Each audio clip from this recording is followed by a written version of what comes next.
Hi everybody, it's Brian Schmidt from DungeonNotebook.com. I'm here with a long overdue video on how to use your treasure log pages in the Tome of Delving. So we're going to look at the treasure log pages in detail in just a moment, but if you take only one thing away from this video, that really should be this. Be sure that whatever value you're working with, the last digit that is the rightmost digit is in the column corresponding to the currency you're working with. So if you've got 13 copper pieces, you want to make sure that that 3 is in the column for copper pieces. If you've got 25 silver pieces, you want to make sure that 5 is in the silver column. Remember, one digit per column, and if you stick to those rules, you should be able to find your way pretty well. But we'll take a look at it now in more detail. Let's get right into it and take a look at the structure and layout of the treasure log pages. This first page is the only page that's one continuous set of transactions. Every other page in the book for the treasure log, it's split up into a top and bottom section.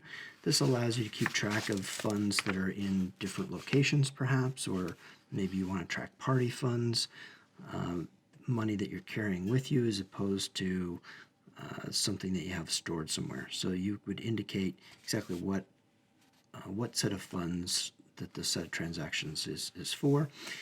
This spot at the top is for your opening balance. If you're not familiar with that term, that's the money that you're starting with. So if you are a first level character, then your starting balance is going to be 0. If you have an existing character, it's going to be whatever money you've got at the point in time that you start using the tome. A few more things to point out. If you total up all the transactions in a section, you would put that at the bottom here in the closing balance. That's the total of all these transactions. And as you outgrow one section and you move into a subsequent section, you move the closing balance into the opening balance of the next section that you use. So if this was the funds you were carrying, and maybe you're recording party funds up here, when you ran out of room in the funds you were carrying, you might then begin writing the additional transactions in this section. So you'd label this appropriately and move the number, the value you have from closing balance here into opening balance in the next section. So you just keep flowing through as you use the different blocks up. So let's get started. This is going to be gold that I'm carrying, and it's going to be gold I'm carrying in my coin purse, the blow up of this section at the top. Platinum, gold, silver, and copper. Those are our different columns, and I got 650 gold pieces. So what you do is, if the currency is gold, then you ignore the other columns. So 650 gold pieces, one digit per column, except for platinum. 650, the last digit is 0. I'm putting 0 in that column, and it's 65 here. That is 650 gold pieces. You put the last digit of the number that you're writing in the column that corresponds to the kind of currency it is. So it's 650 gold, so I put the 0 from 650 into the gold column. Now you can fill out these other two columns with zeros if you like. That's not necessary, but you may find that handy.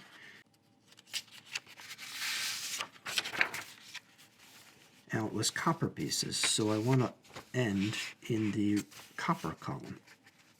So that's 1,114 copper pieces. So it's 1,414 copper pieces, making sure that the last digit of the number I'm writing ends in the column for the currency that I have. So it's copper pieces. I want to end in the copper column. So that's what I'm going to write into my notebook here. Let's say that I found this it was a random hole in the ground. So now I'm going to total that up. Now normally we're used to adding vertically and putting our results underneath, and we could do that in this case, and I will. Because I'm writing in big with this marker, I'm going to lose a little bit of space here. And we could have written these zeros in here, and I'll write them in now. And I get 4 and 1 and 4 and 6 and 6. So the total money I have now is 66,414 copper pieces. So anytime you're reading off your funds, what you want to do is first decide what currency you're going to be quoting it in.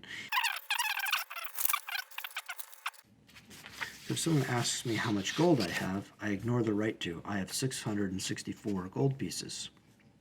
Someone asks me how much platinum I have. I have 66 platinum pieces.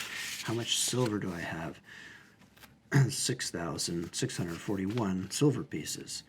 So just by having this one number written in my notebook, I can convert to any currency just by ignoring the digits that I'm not interested in. Just like that. Platinum, gold, silver, copper. There are other settings that may have other kinds of odd coinage that make things a little harder. So what you've got to do in that case is convert those into one of these base 10 currencies.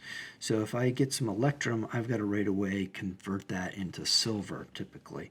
So there's a note on the bottom of the page, you probably can't quite see that, that says 1 electrum is 5 silver pieces. So if I happen to come across a hoard that says I've got 4 pieces of electrum, I'm going to go right away and multiply it by 5 and say, okay, so the 4 electrum are actually 20 silver pieces, and then add the 20 silver pieces into my total. So let's just put that here. Suppose I found 4 electrum, I'll just write it here, and I got that from a knoll leader. So I killed a knoll pack leader. I got 4 pieces of electrum from him. So multiplying that times 5 silver pieces means I've got 20 silver pieces. So that means 20 with the 0 ending in the silver column. So again, I want to total that up, and I do it a column at a time. I was mentioning before, going vertically wastes space. So to be more space efficient, I'm going to add and put my results over here to the right. So 4 and 1, right? So I'm adding these columns, 4 and 0, 1, and then 4 and 2 is 6. And it makes the math easy because you just add column at a time. Right, I'm adding this 4 to that 0, 1 to 0, 1 digit each. There's no really, occasionally you'll have to carry, but it's pretty straightforward. And then we get 66 here. So now I've actually got 666,614 copper pieces. So that's my total. Actually, to make it a little more interesting, I'm going to say that these next couple of values is money I'm spending. So let's say I now spend 80 gold pieces on something. What would cost 80 gold pieces? I don't know, maybe I buy a horse. So I'm going to buy a horse, and that's going to cost me 80 gold. Now, again, because I'm saying 80 gold, I want to make sure the last digit of 80 is in the gold column. So that's here, so it's 80 gold. This gets a little tricky to do the subtracting in this direction, but you can kind of see how it works. I can add these zeros here, make it easier. Subtract 0 from 4, I'm going to get 4. Subtract 0 from 1, I'm going to get 1. Subtract 0 from 6, I'm going to get 6. Subtract 8 from 66, and I get 58. So that's my new total after spending 80 gold on a horse. Moving on, as I was saying, to be more space efficient, use the totals on the right, but if you find that harder to do the addition and subtraction, without having things lined up top and bottom, then by all means just stack them up in one column and do it that way. So I want to do another transaction just to show, really just to repeat doing this sort of sideways math here. Let's make it 75. That makes it a little harder. So I'm going to spend 75 gold pieces. What can I spend 75 gold pieces on? I'm going to buy a cart. cart or wagon. And it's going to cost me 75 gold. So again, the 5, being the last digit in the gold pieces, goes in the gold column. So 75 gold. And now I'm going to do the subtraction from my previous total, which is here. And you do it column by column, putting our results here to the right.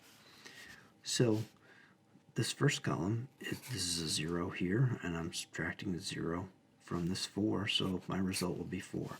And there's a 0, blank or 0. You don't have to write these in. I'm just doing that to make it a little clearer. 0 from 1 is, of course, 1. And then we've got 5.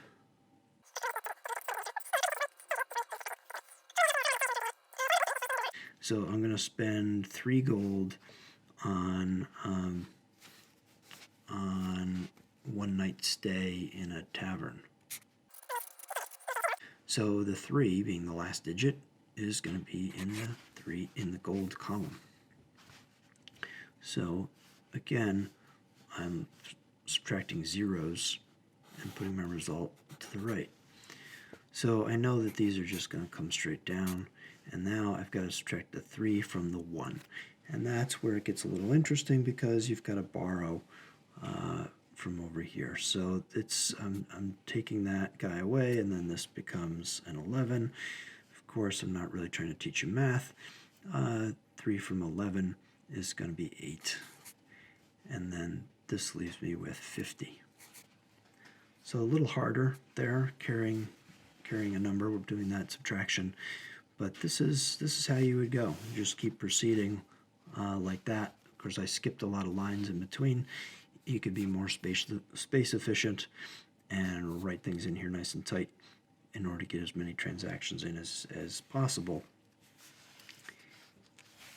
And that, I think, is probably enough of this math stuff.